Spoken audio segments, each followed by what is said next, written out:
સિંગવડ તાલુકા પંચાયત કચેરી ખાતે આમ આદમી પાર્ટી દ્વારા મનરેગામાં ભ્રષ્ટાચારને લઈને તપાસની માંગ કરવામાં આવી। આ તારીખ 17/5/2025 શનિવારના રોજ સાંજે 5 કલાકે આમ આદમી પાર્ટીના નેતા નરેશ બારિયા સહિત આ કાર્યકરો દ્વારા જે તાલુકા પંચાયત ખાતે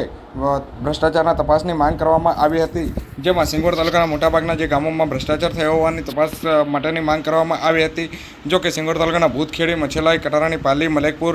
વાગનાળા, ચુંદડી, સિંગવડ, લીબોદરા અને બારેલા વિસ્તારના મનરેગા યોજના હેઠળ જે ગરીબ આદિવાસી ખેડૂતોને સર્વે નંબરોમાં મનરેગા યોજના હેઠળ જે સ્ટોન બંધ, ચેકડેમ, લેન્ડ લેવલિંગ અને કૂવા જેવા કામો છેલ્લા 3 વર્ષમાં મનરેગા યોજના હેઠળ મંજૂરી કરી હતી અને તે વિસ્તારના ખેતરોમાં નકલો કાઢી આધાર કાર્ડ મેળવી અને એક જ કામો બતાવી ટીડીઓ, એપીઓ, ટેકનિકલ, GRS અને એજન્સીની મિલીભગતથી કરોડો રૂપિયાનો ભ્રષ્ટાચાર કર્યાનો આક્ષેપ કરવામાં આવ્યો હતો અને જેની તપાસ કરી અને ગુનો દાખલ કરવામાં આવે તેવી પણ માંગ કરવામાં આવી હતી। અને જો આ રીતની જો ચોક્કસ કોઈ તપાસ ના કરવામાં આવે તો આમ આદમી પાર્ટી દ્વારા આવનાર સમયમાં આંદોલન કરવાની પણ ચીમકી ઉચ્ચારી છે।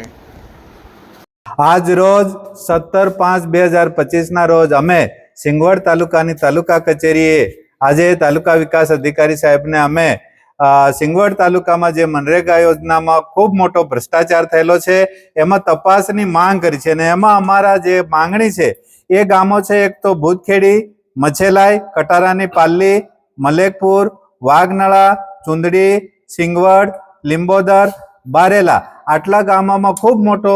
ભ્રષ્ટાચાર થયેલો છે। જેમ દેવગઢ બારિયામાં FRI થઈ અને આજે મંત્રીના પુત્રની પણ ધરપકડ થઈ ગઈ છે, એમ અમારા સિંગવડ તાલુકામાં પણ આ જો કાયદેસરની FRI થાય તો મોટા માથાના નામ ખુલે તેમ છે। તો અમારી આ સિંગવડની આમ આદમી પાર્ટીની ટીમની એ માંગ છે કે ખરેખર આ તપાસ થવી જોઈએ અને ટૂંક ટાઈમમાં તપાસ થાય, ના થાય તો અમે આ કચેરીએ ધરણા પણ કરવાના છે। આજ રોજ તારીખ 25/5/2025 ના રોજ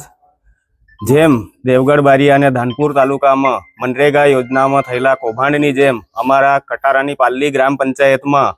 માટી મેટલ રોડ, CC રોડ અને જૂથ કેવાની અંદર મહાભ્રષ્ટાચાર થયેલ છે, જેની તાત્કાલિક તટસ્થ તપાસ થાય એવી અમારી માંગ છે।